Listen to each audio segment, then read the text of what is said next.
코로나 얘기를 했는데 그 좋지 않은 이야기인데 코로나 때문에 조금 희소식이 있는 것 같아요.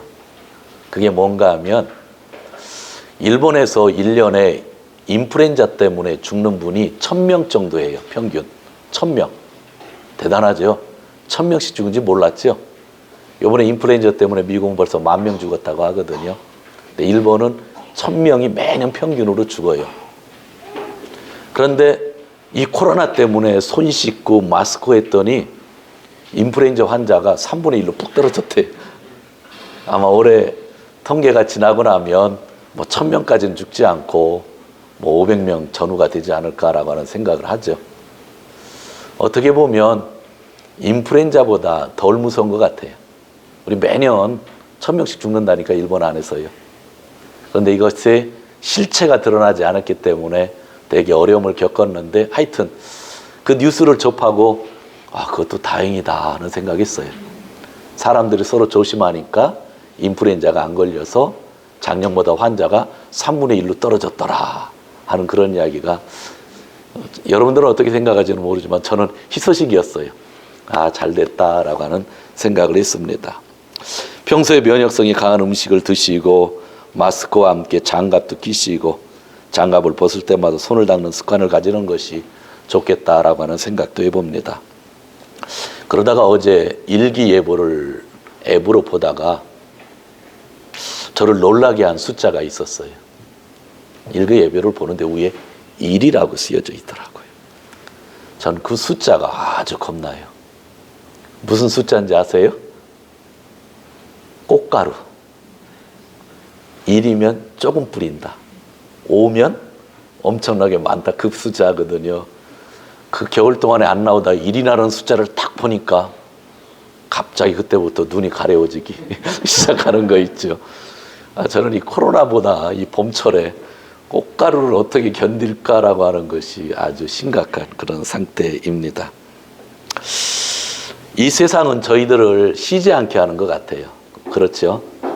사실 이것뿐만 아니라 옛날에 메르스도 있었고 또 그 옛날에 또 다른 것도 있었고 어느 때는 내 개인의 건강 문제도 있고 그렇죠. 어느 때는 교회 문제도 있고 어느 때는 가정의 문제도 있고 또 회사에 대한 여러 가지 어려움도 있을 때가 있는 것 같아요.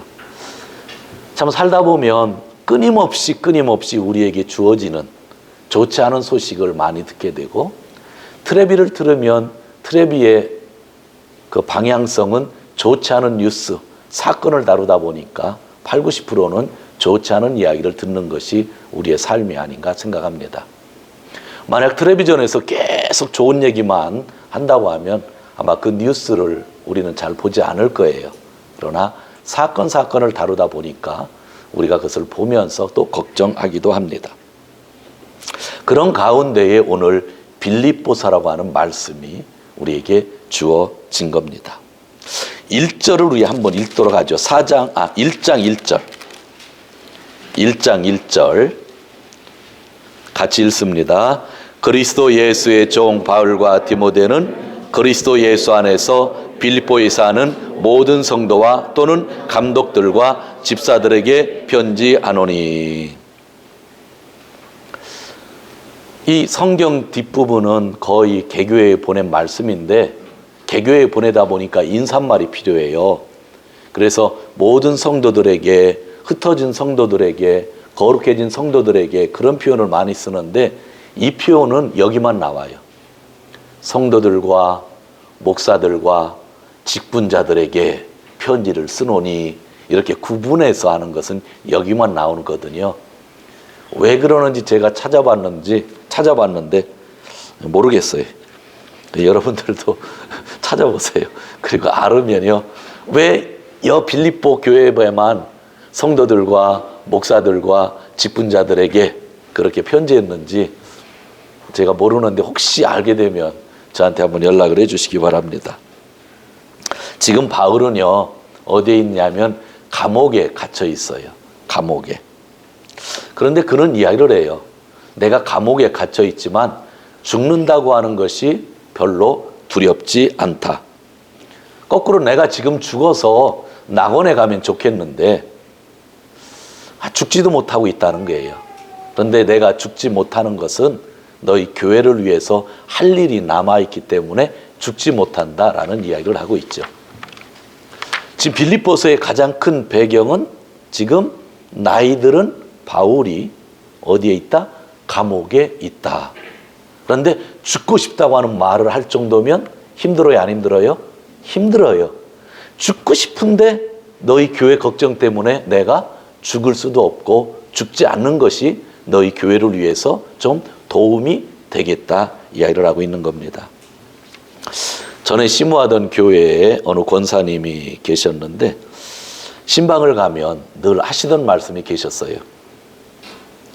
이젠 몸이 불편하고 아픈 곳이 많이 있어 빨리 죽어서 천국 가고 싶다 말씀을 하셔요. 그도 그럴 것이 90이 넘다 보시니까 주일 예배에 나오시는 것도 아주 힘이 드시고 평소에 제가 전화도 잘 못 드려요. 왜냐하면 전화 받다가 쓰러지실까 봐 겁나서 제가 전화도 못 드려요. 근데 1년에 한두 번 꼭 신방 가면 하시는 말씀이 목사님 너무 아파요. 너무 아파가지고 마음대로 걷지도 못해가지고 빨리 죽었으면 좋겠어요. 빨리 천국 갔으면 좋겠어요. 그랬어요. 그런데요, 요즘에 그 말하는 사람이 또 나타났어요. 저희 어머니가 그 말씀 하셔요. 아유, 이제 힘도 빠지고 기도할 힘도 없는데 빨리 그냥 갔으면 좋겠다 그러셔요. 그때 제가 어머니에게 하는 말씀이 있죠. 어머니, 기도의 사명이 있는데 제가 목사에서 은퇴할 때까지만 살아 계세요 그런다고요. 야, 그럼 내가 100살이 넘는데 아니요, 어머니는 그때까지 살아 계실 것 같다고 그래요. 그러면 뭐라구나, 죽는다고 하셨다가도 그 말씀도 싫진 않은가 봐요.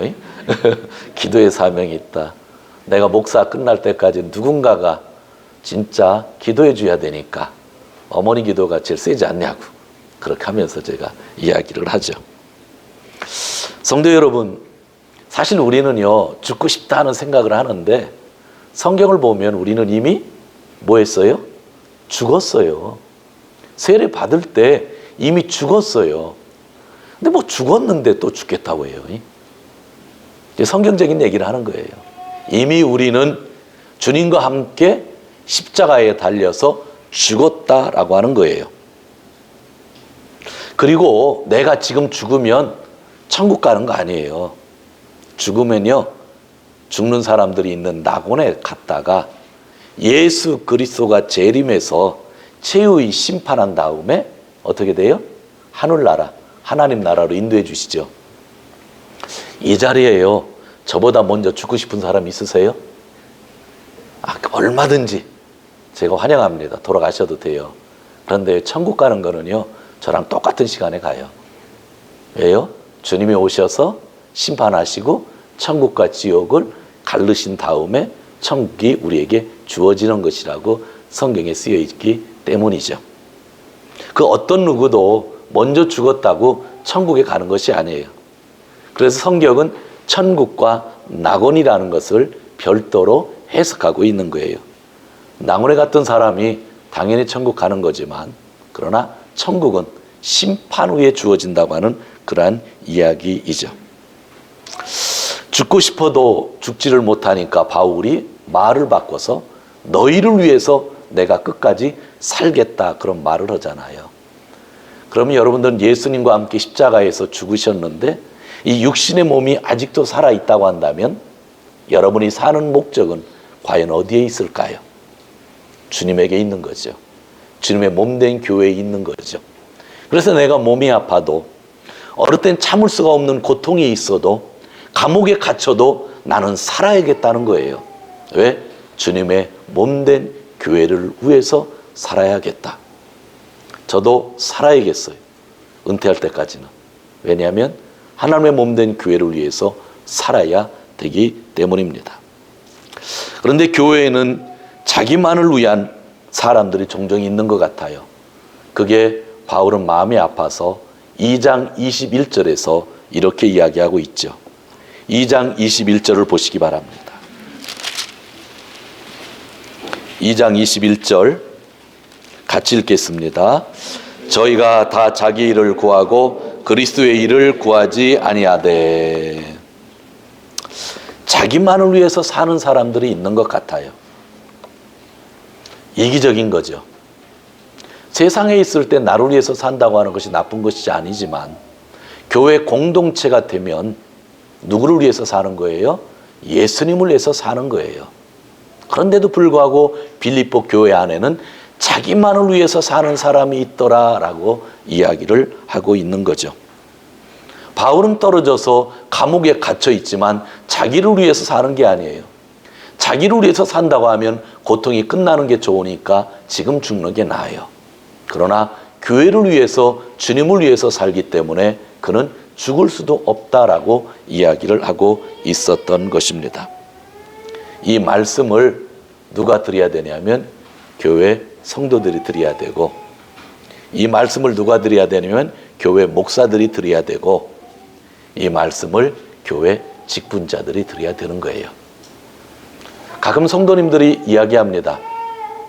목사님, 성경에 보면 사도 바울은 나는 죽노라, 매일 죽노라 이야기하면서 복음을 증거했는데, 목사님 자기 자신을 위해 살지 말고 교회를 위해서 살아주세요, 그렇게 이야기합니다. 전혀 틀린 얘기 아니죠. 목사들도 이야기합니다. 성도님들, 여러분을 위해서 살지 말고 진짜 교회를 위해서 살아주시기 바랍니다, 그런 얘기를 하죠. 그런데 오늘 하나님은 뭐라고 말씀하셔요? 목사들도, 성도들도, 직분자들도 나를 위해서 살지 말고 하나님을 위해서, 몸된 교회를 위해서 살으라고 그렇게 말씀해 주고 있는 것입니다. 우리 모두는 예수 그리스도를 위하여, 교회를 위하여 살아야 한다는 그러한 말씀이죠. 그런데 오늘 빌립보의 교회에게 바울이 좀 되게 엄격한 말을 하고 있는데, 좀 머리끝까지 화가 나서 말의 표현이 좀 거치는 것이 하나 나옵니다. 그것이 3장인데 2절과 3절을 보시기 바랍니다.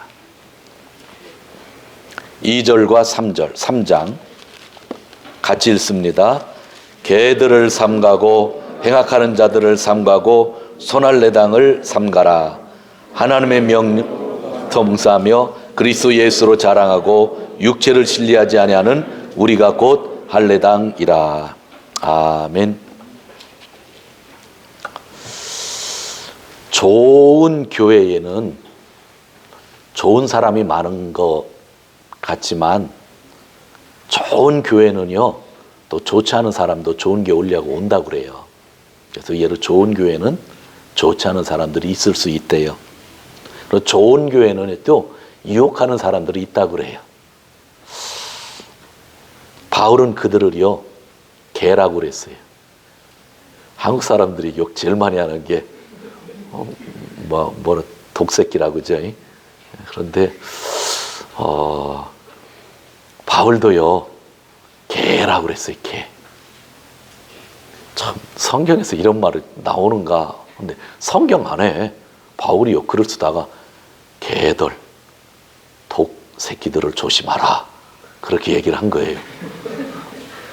여러분 놀라시지 않아요? 너무 놀라잖아요.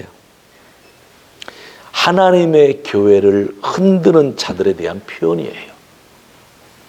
하나님의 몸된 교회를 흔드는 자들, 그들에 대한 표현이 개들이라고 하는 그런 표현을 쓰고 있는 것입니다. 성도 여러분, 바울은 지금 감옥에 있다고 그랬죠. 사실은 지칠 대로 지쳐 있는 거예요.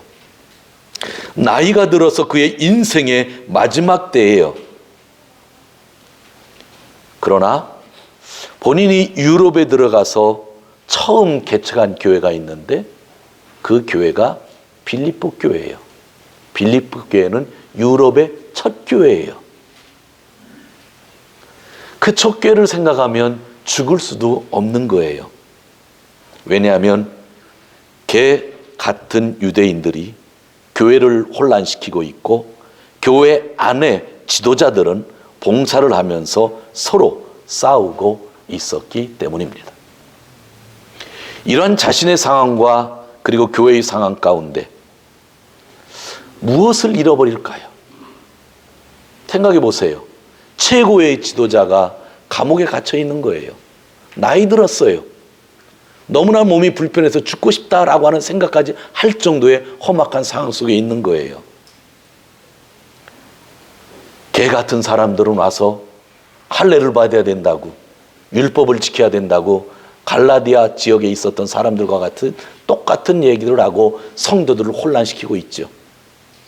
그러면 더욱더 지도자가 없고 외부에서 유혹하는 자들이 있으면 성도들이 똘똘 뭉쳐야 되는데, 나는 유오디게, 나는 순두게 하면서 서로 싸우고 있는 거예요.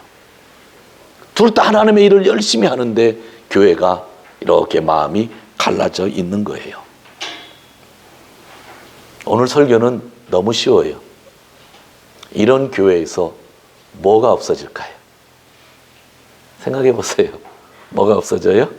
기쁨. 기쁨이 사라지는 거예요. 이들이 하나님을 안 믿는 게 아니에요. 하나님을 믿는 거예요. 교회를 떠난 게 아니에요. 교회 안에 있는 거예요. 유오디아라고 하는 사람과 순두개라는 사람은 얼마나 열성이었는지 사도 바울은 그들을 인정해라고 하는 이야기를 하는 거예요. 그런데도 불구하고 열심히 봉사하는 사람들이 있음에도 불구하고 그 교회는 기쁨이 사라진 거예요. 교회가 파산된 게 아니에요. 사람들이 다 사라진 게 아니에요. 이렇게 앉아 있는데 기쁨이라고 하는 것이 교회 안에서 사라졌죠. 유럽의 첫 번째 교회라 할지라도 기쁨이 사라지면 그때부터는 교회의 사명을 감당하기가 힘들어지죠. 그러다가 죽은 교회가 될 수 있는 겁니다. 요한 묵시록을 보면 에베소 교회가 나오죠. 에베소 교회는 너무나 훌륭한 교회예요. 이단들이 공격하고 들어올 때에 그 이단의 교리를 신앙으로 맞서서 싸워서 이단을 물리쳤던 그 교회 안에는 이단이 한 명도 못 들어오게끔, 나쁜 사상이 한 명도 못 들어오게끔 성도들이 똘똘 뭉쳐서 싸워서 이겼어요. 이겼는데 너무 다 싸우다 지쳐서 뭐를 잃어버렸다고요? 사랑. 처음 사랑을 잃어버렸다고 하나님이 말씀하는 거예요. 진짜 공격을 받아도 튼튼하게 내 교회를 지켰는데 싸우다 사랑을 잃어버린 거예요. 성도들끼리도요, 그냥 만나면 전투 자세로 있는 거예요. 그래서 처음 사랑을 회복하라고 묵시록 2장에서 말씀을 주고 있는 겁니다. 빌립보 교회는 여러 가지 상황 속에서 기쁨을 잃어버렸다고 그런 말씀을 하고 있는 겁니다. 빌립보 지역에서의 전도는 사도행전을 보면 우리가 잘 알고 있죠. 바울이 전도여행을 갔는데 아시아 지역, 오늘날의 터키 지방에서 얼마나 열심히 전도하는지 몰라요. 여러분, 전도하면 성령님이 도와주셔요, 안 도와주셔요? 도와주시잖아요. 그런데 바울이 목숨 걸고 전도하는데 방해하는 사람이 있는데 방해하는 분이 성령님이셔. 말도 안 되잖아. 예수님의 이름을 증거하면 성령님이 기적을 일으켜서 그 지역에 사는 사람들을 더 믿게 해야 되는데 가는 데마다 예수님을 증거하는데 성령님이 더 이상 증거하지 못하도록 계속 길을 막는 거예요. 얼마나 답답하겠어요. 남부짓 하는 것도 아니고 허라는 일 하는 건데 헌신했는데 성령님이 길을 막죠. 그때 꿈속에서 환상 속에서 건너와라 하죠. 그래서 건너간 지역이 어디냐면 유럽이고 그 지역의 첫 번째 도시가 빌립보 교회고 거기 가서 전도한 거예요. 그러니 빌립보 교회의 역사는 성령의 인도함을 따라 만들어진 교회가 빌립보 교회라는 거예요. 그곳에서 전도하다가 실라와 바울이 감옥에 갇히게 되죠. 찬양을 했더니 감옥 문이 열렸죠. 간수가 뭐 벌벌 떨 때에 바울이 나타나죠. 간수가 물어보죠. 어떻게 하면 우리가 구원을 받을 수 있습니까? 유명한 구절 사도행전 16장에 나오죠. 주 예수를 믿어라. 그리하면 너와 내 집이 구원을 얻으리라.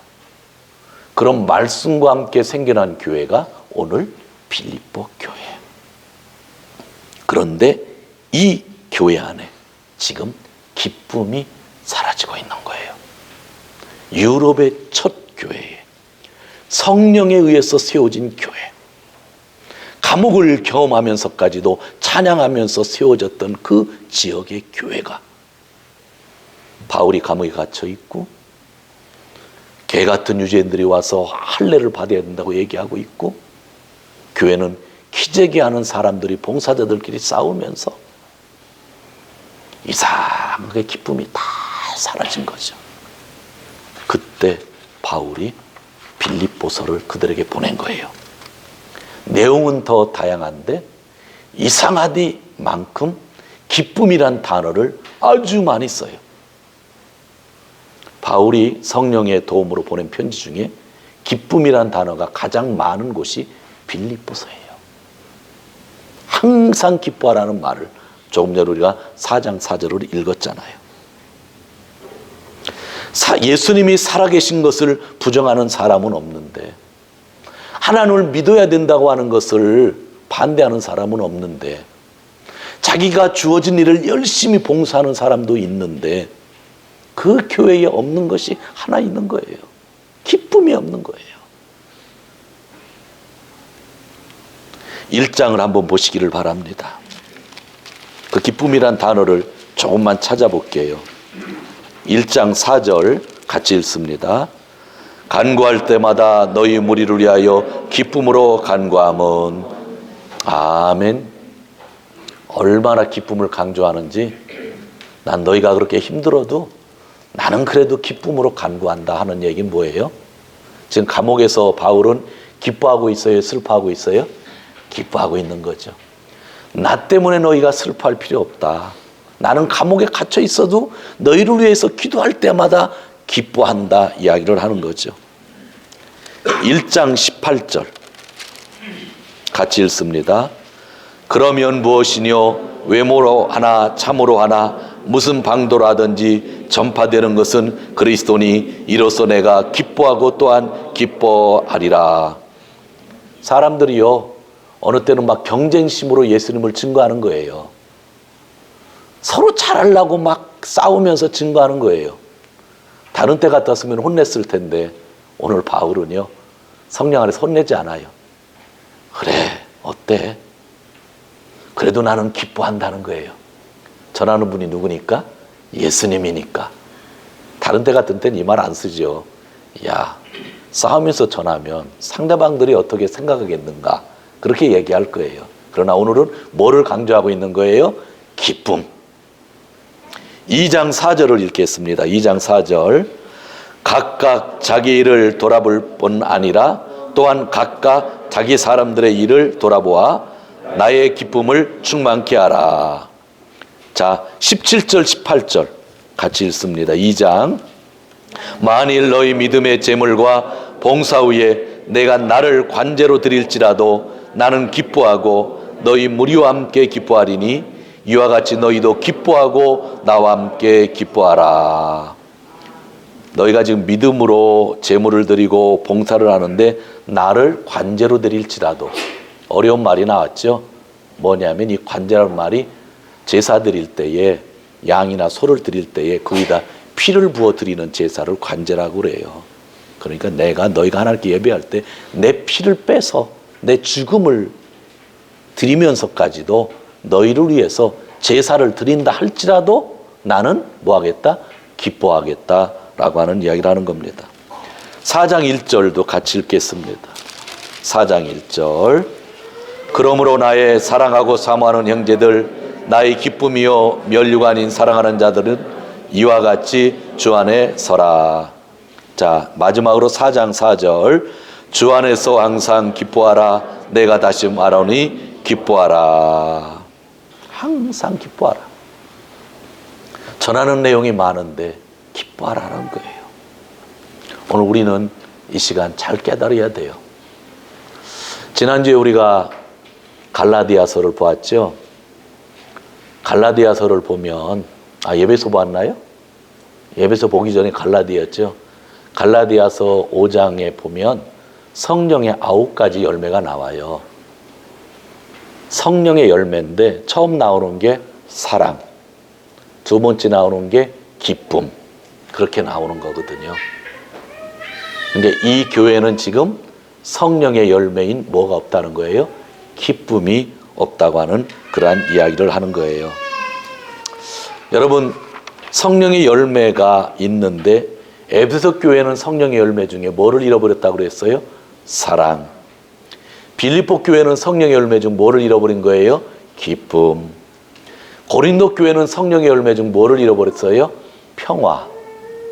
갈라디아 교회는 절실하게 절제가 부족했다고 이야기를 하고 있는 거죠. 각 교회마다, 각 가정마다 우리에게 진심으로 필요한 것은 뭐예요? 성령의 열매라는 거예요. 올 한해 성령을 제가 이야기하고 있는 것은 바로 이러한 뜻이고요. 이 교회가 지금 기쁨이 없다고 하는 것은 성령이 충분히 활동할 수 있도록 교인들이 그런 신앙을 못 받아들였다고 하는 거예요. 그러면서 2장 한 군만 보고 오늘 말씀을 정리하려고 합니다. 2장을 보시기 바랍니다. 2장 2절에서 5절입니다. 같이 읽습니다.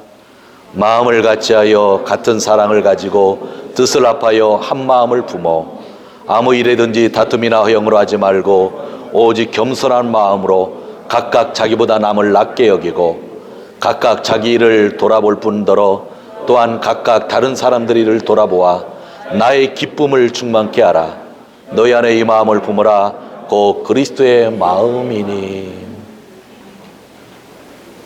예수님이 씨 뿌리는 비유를 마가복음 4장에서 말씀하실 때에 돌밭에 뿌려지면 그게 제대로 자라지 못하죠. 왜 그래요? 걱정, 근심이 있으면 자라지 못한다고 했죠. 기쁨이 사라지는 거예요. 걱정, 근심이 올 때 기쁨이 사라지면 열매를 못 맺는다 얘기를 한 거거든요. 우리 안에 기쁨이 사라지면요, 아무리 노력해도요, 우리 안에 좋은 열매가 올 수 없어요. 근데 예수님은 씨 뿌리는 자 비유에서 좋은 밭에 대한 이야기를 했어요. 하나님 말씀을 마음에 품는 자가 좋은 밭이라고 그랬잖아요. 하나님 말씀을 우리의 마음에 품는 게 뭘까요? 오늘 빌립보서에서 얘기하는데 그리스도의 마음이라고 하는 거예요. 우리가요, 우리의 마음속에 그리스도의 마음이 없어지면요, 모두 사라져요? 기쁨이 사라지는 거예요. 성령의 열매가 사라지는 거예요. 하나님, 우리 교회가 기쁨이 사라졌으니까 기쁨의 열매를 주세요, 기쁨의 열매를 주세요 하잖아요. 너무 쉬운 기도죠. 그런데 오늘 빌립보서는요, 답을 주고 있어요. 왜 사라졌냐면 그리스도의 마음이 우리 안에 없으니까 성령께서 임재하지 않는 거라는 거예요. 성령의 기쁨은 그리스도의 마음을 품을 때의 기쁨이 오는 거죠. 그런데 그리스도의 마음을 품는다는 게 뭐냐면 6절에서 11절 잘 읽겠습니다. 같이 읽습니다. 그는 근본 하나님의 본체시나 하나님과 동등됨을 취할 것으로 여기지 아니하시고 오히려 자기를 비워 종의 형체를 가져 사람들과 같이 되었고 사람의 모양으로 나타나셨음에 자기를 낮추시고 죽기까지 복종하셨으니 그 십자가에 죽으심이라. 이러므로 하나님이 그를 지극히 높여 모든 이름 위에 뛰어난 이름을 주사 하늘에 있는 자들과 땅에 있는 자들과 땅 아래에 있는 자들과 모든 무릎을 예수의 이름에 꿇게 하시고 모든 입으로 예수를 주라 시인하여 하나님 아버지께 영광을 돌리게 하셨느니라. 예수의 마음이 이거예요. 하늘 보좌에 있던 분이 인간 죄의 모습으로 오셨고 우리 죄를 사해 주셨는데 그 예수 그리스도의 마음, 겸손이잖아요. 좀 아까 제가 광고 시간에 얘기할 때에 지금 우한 지역에서 코로나 바이러스 때문에 고생하는 사람들을 우리가 품고 위로하고 회복하고 위해서 기도해야 된다는 말씀을 왜 하냐면 예수님이 그들을 위해서 지금 오셨다고 그러잖아요. 예수님을 닮는다는 게 뭐예요? 우리도 그런 사람들을 위해서 기도해야 되는 거예요. 그런 사람들을 가족 앞에서 너 예수 안 믿어서 벌 받았다. 시진핑 때문에 경고다. 하면 그게 어디 복음이에요? 그게 어디 예수 그리스도의 마음이에요? 예수 그리스도의 마음은 이렇다고 우리에게 알려주신 거잖아요. 그 마음이 있어야 된다를 강조하면서 한 말, 좀 아까 우리가 같이 읽은 것이 17절, 18절 같이 읽습니다. 만일 너희 믿음의 제물과 봉사 후에 내가 나를 관제로 드릴지라도 나는 기뻐하고 너희 무리와 함께 기뻐하리니 이와 같이 너희도 기뻐하고 나와 함께 기뻐하라. 아멘. 예수님이 십자가에 달려 돌아가시면서요, 우리의 죄사함을 놓고 달려 돌아가셨기 때문에 기쁨으로 그 길을 가셨던 거예요. 그래서 바울도 얘기하는 거예요. 예수님이 기쁨으로 세상에 오셔서 우리를 위해서 죽어 주셨기 때문에 나도 너희를 위하여 피를 뿌리는 제사를 드려도 기뻐하겠다 말씀한 거죠. 자, 기쁨이 사라진 교회가 이런 말씀을 들으면 어떡할까요? 그렇구나. 답은 누구밖에 없어요? 예수님밖에 없구나. 예수님을 본받아야 되겠구나.